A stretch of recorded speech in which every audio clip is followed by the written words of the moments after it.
Salut à tous, j'espère que vous allez bien, c'est Romain et on se retrouve aujourd'hui pour débriefer la qualification bizarre des Parisiens en demi-finale de la Ligue des Champions. On s'y retrouve pour la 4e fois sur les 6 dernières éditions de la compétition. Vous me direz, ça devrait suffire à nous combler de bonheur ce soir, mais sur le match qu'on a vu, à partir de 2-0, on a envie de poser un voile pudique, parce que ça a été lamentable.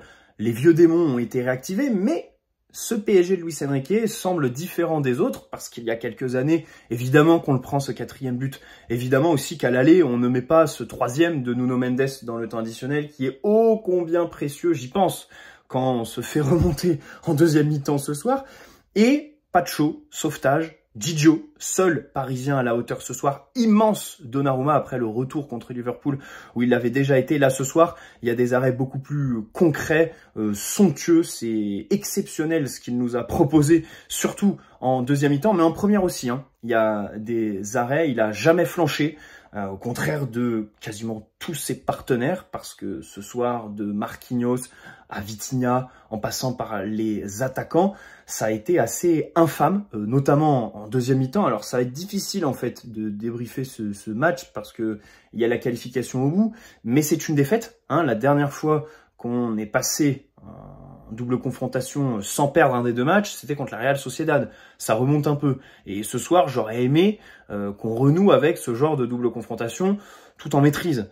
Parce que là, bon, ça la fout mal de perdre contre ce Aston Villa d'Unai Emery, d'être vraiment à deux doigts d'être remonté. Heureusement que la fin de match est pour nous. Heureusement qu'Unai Emery n'a pas cette fibre, cette ADN remontada, parce que c'est vraiment bizarre ce qui se passe sur le dernier quart d'heure. Le PSG qui se recrée des occasions, celle de Doué, de Dembélé qui nous a énervé sur ce dernier quart d'heure. Et au final, bon, Aston Villa qui joue comme si ils allaient en prolongation, quoi. Voilà, comme si il restait plus rien à boucler. Bref, bon, essayons de reprendre les choses dans l'ordre. D'abord, la composition de Luis Enrique avec le choix de mettre Barcola plutôt que Désiré Doué, qui était bien vu, parce que l'ouverture du score, c'est comme au match aller. Tu décides au parc de titulariser Doué parce que tu t'attends à voir Aston Villa poser le bus et donc demander à tes joueurs non pas de prendre la profondeur comme Barcola le fait bien, mais de tirer de loin, de faire des exploits individuels comme Désiré Doué le fait. Et au final, c'est comme ça qu'on marque notre premier but à l'aller. Là, ce soir, bon, on a 2 buts d'avance, ils sont chez eux, il y a une grosse ambiance, à part à 2-0. La cathédrale, mais bon, bref, ça, je voulais le placer dans le débrief, je le fais dès maintenant. Les ambiances en Angleterre sont atrocement surcotées. Vraiment, je me devais de le dire. Enfin, ils supportent que quand ils gagnent, quoi. C'est exceptionnel. À 2-0, comment c'était une cathédrale, ce truc. Bref. Et puis alors, le tifo, nul. La musique de la Ligue Europa, pourquoi faire? Peut-être pour activer le Unai Emery mode, parce que c'est sa compétition, mais ça n'a pas marché. Les réactions des Parisiens, d'ailleurs, elles sont drôles sur la vidéo, là, au moment du passage. Mais enfin, c'est assez lunaire. Bref. Tout ça sont que des détails. Et donc ce soir, tu mets Barcola, voilà, avec une équipe en face qui ouvre le jeu. Et toi, je sais pas à quel point ça a été voulu de défendre, de jouer en contre comme ça, que tu joues en passe très rapide, transition quand tu récupères, c'est une chose. Mais que tu sois aussi bas, que tu acceptes de défendre comme ça, proche de ton but, je sais pas si c'était vraiment voulu par Luis Enrique. Alors l'agacement qu'il a montré par moment, il a passé une gueulante sur Vitinha à un moment donné, mais ça, c'était plus sur le niveau technique. Bon, on va voir la conférence de presse. Là, on en parlera dans le débrief à froid, parce que il va parler dans une vingtaine de minutes à l'heure où je tourne la vidéo. Donc, on va regarder ça, parce que je serais curieux d'avoir son avis. Ça semblait par moments un peu calculé. Je sais pas, mais dans tous les cas, bon, t'es sauvé par quand même tes 2 latéraux. Les 10 premières minutes... Enfin, c'est logique. J'ai envie de dire, sur la première mi-temps, honnêtement, à la mi-temps, j'étais absolument pas défaitiste, pessimiste. Ma lecture était plutôt neutre, parce que sur les 10 premières minutes, c'est assez logique qu'Aston Villa soit gonflé à bloc. Ils sont chez eux, il y a l'ambiance. En plus, il y a une pluie torrentielle. Donc eux, les Anglais, ils connaissent. Nous, voilà, on se déplace, machin. On a l'avance et tout ça. Ça me paraît logique. Mais voilà, à la 11e, tu as l'ouverture du score d'Achraf, qui est absolument magnifique. Son effort, bien montré par Canal à la mi-temps. la course exceptionnelle et puis la profondeur de Barcola, bien lancé par Nuno Mendes, qui lui-même est trouvé par Fabian sur une relance après une récupération, c'est Marquinhos, je crois. Donc voilà, la prise de profondeur de Barcola, et bien aidé aussi par l'erreur de Martinez. C'est comme Alisson à Anfield, j'ai envie de vous dire, parce que visiblement, c'est pas tant une erreur de main, mais plutôt un cafouillage avec son défenseur, hein, parce qu'il s'explique pendant longtemps après les deux.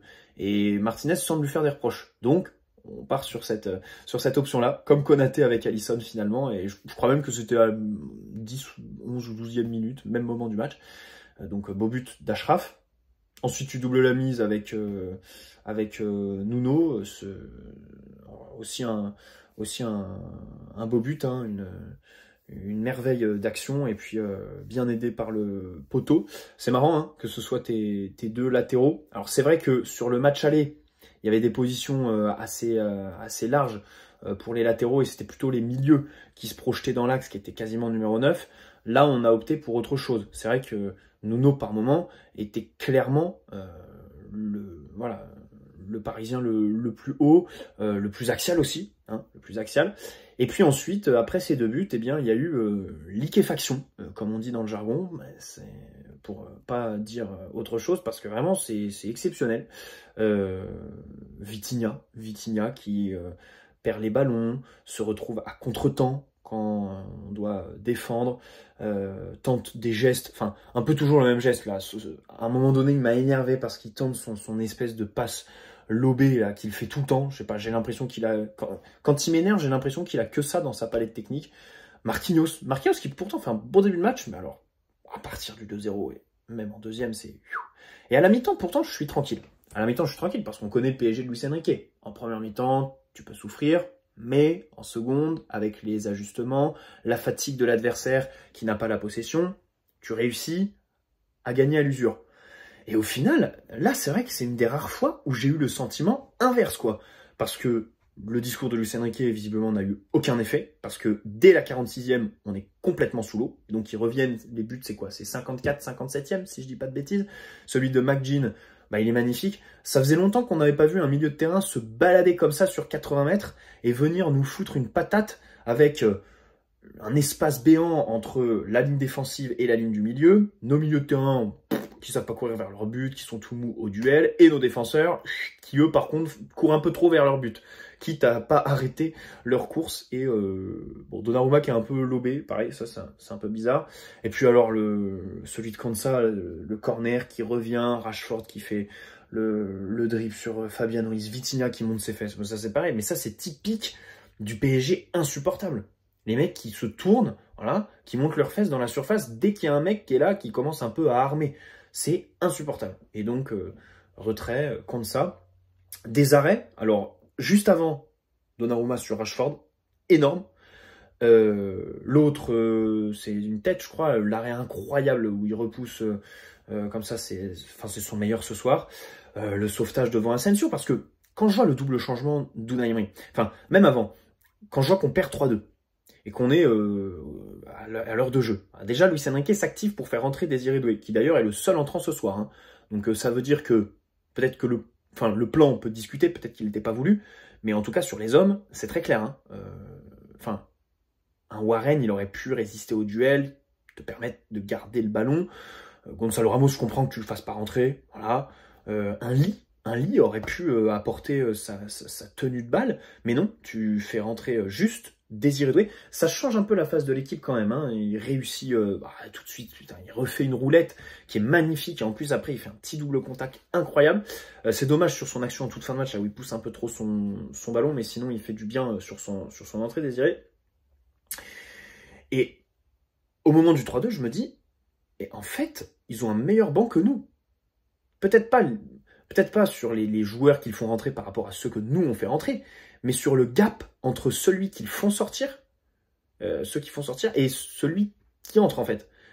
Parce que sur le banc, voilà, ils sont bien dotés numériquement, Watkins, Asensio, finalement tu peux te permettre de faire sortir ce joueur. Nous, en fait, tout joueur que tu fais sortir, bon, ça semble être un peu un déclassement par rapport à son remplaçant. Voilà. Donc c'est vrai que là-dessus, j'ai retrouvé cette problématique. Assurément. Ce match, en fait, j'ai dit que ma lecture de la première mi-temps était pas forcément positive, mais plutôt neutre. Je nuance en disant que si on joue contre Arsenal, enfin Arsenal, parce que voilà, on va voir demain s'il se qualifie contre le Real, mais si on joue contre une grosse équipe d'un autre standing, 7 mi-temps, il se passe pas ce qui s'est passé, quoi. On gagne pas 2-0 comme ça. Je pense que on se fait plus tourner. Et puis après, sur la seconde, bah voilà, tu te fais avoir sur le coaching et ça. Bon, après, Aston Villa qui semble un peu arrêté à partir de la 75e. On peut noter aussi que 3 minutes de temps additionnel. Objectivement, ça a vraiment été avec nous, hein, parce que il se rapproche du but dans les ultimes instants. Il y a cette frappe où Donnarumma est complètement battu et le sauvetage de Pacho est incroyable. Autant le match de la charnière, Marquis, Pacho, je pense que c'est leur pire de la saison. Voilà. Pareil. On s'inquiétait des côtés pour Aston Villa, machin, les centres, les buts de la tête ou quoi. Bah en fait, on s'est fait transpercer dans l'axe. Hein. Le but de Tielemans, c'est sur une action construite plein axe, boulevard, d'accord. Le but de McGinn, alors là, je n'en parle même pas. Allez, le troisième, à la limite, c'est sur un corner, ça revient sur le côté. La différence, c'est vrai qu'elle est faite par Rashford, côté droit. Ok. Mais c'est vrai que cette problématique, on ne l'avait pas vue depuis longtemps. Les équipes, enfin, même là-dessus, je mens un peu, parce que contre Dunkerque, on se fait transpercer sur un long ballon et Marquinhos qui se trouve. Mais bon, c'était une action un peu différente. Là, ce que je veux dire, c'est sur les duels au sol, l'incapacité à récupérer, à être tonique sur les appuis, je sais pas, à courir vers son but pour les milieux de terrain, à jaillir pour les défenseurs, et donc une impression visuelle d'une non-maîtrise absolument exceptionnelle, quoi. Donc c'est vrai que ce soir, ça a été compliqué dans cette dimension-là pour la charnière. Marquinhos, il démarre bien son match. Marquinhos, il est propre, les lectures sont bonnes. Même à la relance, il fait 2-3 ouvertures, pied en rupture, en début de match, qui sont bonnes. Mais tu prends celle qu'il fait à un moment donné pour Désiré Doué en deuxième mi-temps, et en fait, ça t'illustre, enfin qui est complètement loupé quoi, et ça t'illustre la différence entre le Marquinhos quand on perd pas, et le Marquinhos à partir du premier but qu'on encaisse. Où là, c'est le grand n'importe quoi. C'est le grand n'importe quoi. Pacho pareil, hein. Pacho compliqué, même sur le début de match, hein, il est un peu balai. Là où Aston Villa nous a fait mal, c'est qu'il y avait beaucoup de mouvements, et en fait, c'était très difficile d'assurer les marquages individuels. Ça a été visible pour Pacho, pour Nuno aussi, qui se fait prendre par le latéral parfois, parce qu'il jaillit, il monte, ça bouge un petit peu. Lucas Digne aussi. Lucas Digne qui parfois évolue assez haut. Alors, je sais plus sur quel but il fixe Hakimi. Je crois que c'est sur celui de McGinn. Et en fait, il y a le Digne qui est haut, et du coup Hakimi qui peut pas aller sur le porteur, aider ses partenaires. Donc voilà, c'est vrai que sur ces petites dimensions-là, je me suis dit, bien joué Aston Villa. Bien joué Aston Villa. Bonne équipe. Après, c'est vrai que bon, c'est facile à dire maintenant qu'on a perdu, hein, parce que c'est vrai qu'on était très confiants avant le match et on les respectait peut-être pas à ce point-là. Mais on parle d'un top 8 sur la phase de saison régulière et d'une équipe qui joue la Ligue des Champions en première ligue, quoi. La qualif. Donc c'est quand même pas rien. Surtout chez elle, hein, parce que c'est vrai qu'ils sont beaucoup plus forts à domicile qu'à l'extérieur. Bon, ouais, je reste quand même persuadé qu'on est meilleur au parc qu'en déplacement. Je trouve quand même que voilà, au parc, on a la sensation de contrôle est beaucoup plus développée. On est beaucoup plus proche de nos idées, limite trop, jusqu'à prendre des ouvertures du score parce que on est trop dans cette idée de contrôle et les adversaires vont nous piquer à froid à un moment donné. L'extérieur, c'est un peu différent. Alors après, il y a aussi les contextes, hein. Mais voilà, bref. Vitinha, un match très très compliqué. Très compliqué, son pire depuis très longtemps. Et c'est dommage de choisir un quart de finale retour de Ligue des Champions pour ça. Mais techniquement, parce que lui, c'est pas que sur la deuxième mi-temps, c'est aussi sur le début de partie, hein, que c'est compliqué. Il y a des pertes de balles, il y a des mises en danger de ses partenaires, Marquinhos, Donnarumma par moment aussi, qui sont un peu à la limite de l'inconsidéré, et puis des placements qui sont très très mauvais. Des placements qui sont très mauvais, il est fantomatique quand on perd le ballon, pour jaillir, il n'est pas là, alors que d'habitude, il a quand même une belle lecture des trajectoires. Au duel, bah, il se fait bouffer. Alors c'est vrai qu'il y avait Onana dans le milieu de terrain, on n'avait pas trop compris à l'aller pourquoi il n'était pas titulaire, vu son entrée et son gabarit aussi, qui colle parfaitement avec le PSG. Donc bon, c'est vrai que là-dessus, Vitinha était très très décevant. Il prend un peu l'eau sur la deuxième mi-temps, mais j'aimerais noter l'excellente première de Ruiz. Je pense que Ruiz est le meilleur Parisien sur la première et Gigio sur la deuxième. Parce que faudrait que je revoie le match, mais il y a des moments où je me suis dit, il est vraiment bon. Il est disponible et c'est le seul qui m'énerve pas, quoi. Ils m'énervent tous. Honnêtement, même Barcola, il s'amuse dans la profondeur, mais à un moment donné, on va dire les choses. Tu peux pas que avoir la profondeur dans ta palette, quoi. Tu peux pas que user de la profondeur tout le temps. Et donc, c'est vrai que par moments, c'est un peu limité. Gvara, j'en parle même pas. Mais je dois accuser le coup ce soir. Sur les joueurs qui m'ont énervé, lui, il est tout là-haut. Mais vraiment tout là-haut. Parce que les séries de dribbles et tout ça. Mais de toute façon, c'est pas des matchs pour lui. Et ça rejoint le choix de Luis Enrique de mettre sur le banc Désiré Doué. Parce que Doué et Kvaratskhelia, ils ont brillé tous les deux à l'aller, pas pour rien. Parce qu'on était face à un bloc bas où il fallait faire des exploits individuels, il y avait peu d'espace, machin. Ils pouvaient tenter tous les dribbles, machin et tout ça. Là, c'est assez différent. Quand c'est plus ouvert, tu dois faire des choix beaucoup plus rapidement, être beaucoup plus tranchant et explosif. On ne te demande pas de garder le ballon, en fait.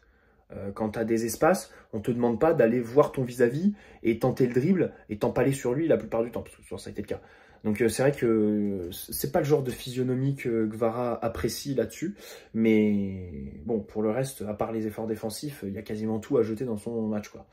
C'est un peu compliqué. Dembélé m'énerve sur la fin de match, c'est dommage, parce que il veut faire l'exploit. Moi, il m'énerve quand il déborde, là, d'accord. Donc il arrive sur une position excentrée, d'accord, et qui tire premier poteau en puissance. À chaque fois, il fait ça. À chaque fois, il fait ça. Sauf que le gardien a couvert son premier poteau, quoi. Donc, marche pas. Et il y en a une, il doit la passer à Désiré Doué. L'autre à Fabian Ruiz. Fabian Ruiz, d'ailleurs, qui peut finir sa première mi-temps sur une passe décisive. Parce qu'il en fait une très belle, juste avant le retour au vestiaire, à Dembélé, justement. Dembélé qui tire sur Martinez. Mais revenons quand même sur Ruiz, sur la mi-temps. C'est vrai que je ne me suis pas arrêté assez. Il apporte de la fraîcheur parce qu'il joue simple. Il fait les orientations, les passes sont plutôt réussies. Et surtout, il est très disponible. Il bouge. C'est l'un des seuls quand même où je me dis, il faut lui faire la passe. Il est en position. Il est dans un espace vide. Et c'est vrai que ça rejoint le papier qui a été sorti par l'équipe la semaine dernière. Voilà, cette capacité à se déplacer dans les bonnes zones, à être toujours dans cette volonté de disponibilité pour ses adversaires, ça fait vraiment plaisir. Pour ses partenaires, pardon. Ça fait vraiment plaisir. Donc, sûreté technique. Et puis même, voilà, la perte, il n'a pas été déconnant. Donc, une vraie bonne première mi-temps pour Ruiz. Après, en deuxième, c'est vrai qu'il prend un peu l'eau, mais bon, j'ai envie de dire comme tout le monde. Neves aussi. Enfin, de toute façon, le classement des milieux ce soir, c'est Ruiz, Neves et Vitinha. Neves a été plutôt... Enfin, il y a eu des récupérations. Sur le niveau technique, je suis assez dubitatif en fait. Parce qu'il y a eu des séquences de haute volée, notamment en première mi-temps. Les contres sont très bien gérés. Je parle à l'échelle collective. Et il y a d'autres actions où c'est quand même très dur, quoi. Notamment entrée de surface à la relance. Tu as eu des difficultés. Alors que, on va pas se mentir, autant Aston Villa, tu as posé des problèmes dans l'interligne, sur la gestion de la profondeur et tout ça, autant à la relance, c'est pas le pressing du siècle. Objectivement. Et c'est vrai qu'on a eu des situations un peu bizarres. Bon, Nuno, il marque un beau but. Mais défensivement, c'est encore compliqué. Mais même en première mi-temps, j'ai envie de dire. Même en première mi-temps, il y a plein de fois où il est pris. Pour le coup, lui, la lecture des trajectoires, c'est vraiment vraiment pas bon. Hein. Ça, c'est son plus gros point faible. Autant sur les duels, à la limite, si tu réussis à le dribbler, il est vif, il te récupère. Mais sur les longs ballons ou voilà, les passes en profondeur, il y a des fois, il y a des absences. Tu te dis, mais c'est pas possible. Comment il le lit pas? comment il n'est pas positionné un peu plus bas, comment il se fait trouer comme ça, quoi. Donc, c'est vrai que on va attendre les vidéos à froid pour prendre le parti d'un côté ou de l'autre. Je sais pas si ce match est inquiétant ou si ce match, au contraire, peut être vu comme rassurant dans le sens où il va remettre un peu les pieds sur terre. Hein. C'est vrai quand même qu'après le match aller, ça parlait dans la presse anglaise de candidat au titre final, machin, ça s'emballait. Donc ça peut faire du bien à cette jeune équipe de souffrir, remettre un petit peu les pieds sur terre. Luis Enrique pouvoir leur faire des débriefs un peu salés, voilà, pouvoir un peu les piquer. Parce que c'est vrai que ce soir, ça n'a pas été bon malgré la qualification. Donc on va voir comment ils vont capitaliser sur ce match retour par la suite, avec donc cette demi-finale qui sera semaine du 29-30 avril et celle du 5 mai si je dis pas de bêtises. Je crois que c'est ça la programmation. Dans tous les cas, on reçoit Le Havre ce week-end. D'ici là, on se retrouve pour évidemment le débrief. Dembélé, j'ai dit qu'il m'a énervé sur la fin de match, mais j'aimerais revenir sur le reste. Son implication a vraiment été exceptionnelle. Et c'est vrai que quand je le vois courir comme un dératé pour aller gêner la première relance jusqu'au gardien, je me dis, ça change de Bapon. Voilà, ça change du colonel Bapon qui l'année dernière était vraiment marché complet, quoi. Et là, c'est vrai que ça fait plaisir d'avoir un neuf comme ça. Son investissement était plutôt bon sur la première mi-temps, machin. Après, c'est vrai que sur la fin de match, il joue trop les héros. Il joue trop les héros, on va pas se mentir. Bref, bonne soirée à tous. Écoutez, savourons quand même la demi-finale, hein, parce que c'est vrai qu'on est quand même qualifié. Et je terminerai avec cette statistique parce qu'elle me plaît vraiment. C'est la 4e sur les 6 dernières éditions de la Ligue des Champions. C'est quand même très très solide. Surtout avec le parcours qu'on est en train de faire là. Hein, on a eu à affronter 2 équipes du top 8, dont la première. C'est quand même pas rien. Donc, faut pas négliger tout ça. Se remettre à l'endroit. Moi, j'ai envie de dire, il y a un truc qui m'énerve. Alors, je crois que c'est même pas le club qui le souhaite. Je crois que le club, bon, bien sûr qu'ils le prennent, mais je pense qu'on ne fait pas non plus un lobbying énorme pour ça. Mais cette idée de supprimer les matchs là, de Ligue 1 dans l'entre-deux, branlette. Honnêtement. On est premier, on a de l'avance, on peut faire tourner, ça permet de donner du temps de jeu aux joueurs. Voilà, sur le début de match, même sur le match en fait, tu te dis, mais ça a servi à rien du tout. On se fait tourner quand même. Peut-être même que ça aurait plus servi d'avoir joué ce week-end pour avoir du rythme et appréhender le début de match, les 10 premières minutes, parce que mine de rien, quand tu joues pas pendant une semaine, il te faut un petit peu de temps pour te remettre dedans. Donc voilà, c'est vrai que cette idée je suis un peu mitigé, quoi. Je suis un peu mitigé là-dessus. J'y ai pensé, ça m'a traversé l'esprit pendant le match. Bref, bonne soirée à tous. Ciao les amis. Et on se retrouve demain ou après-demain, dernier délai, bien sûr, pour revenir sur ce match un peu plus en profondeur et avec du recul. Ciao les amis. Prenez soin de vous.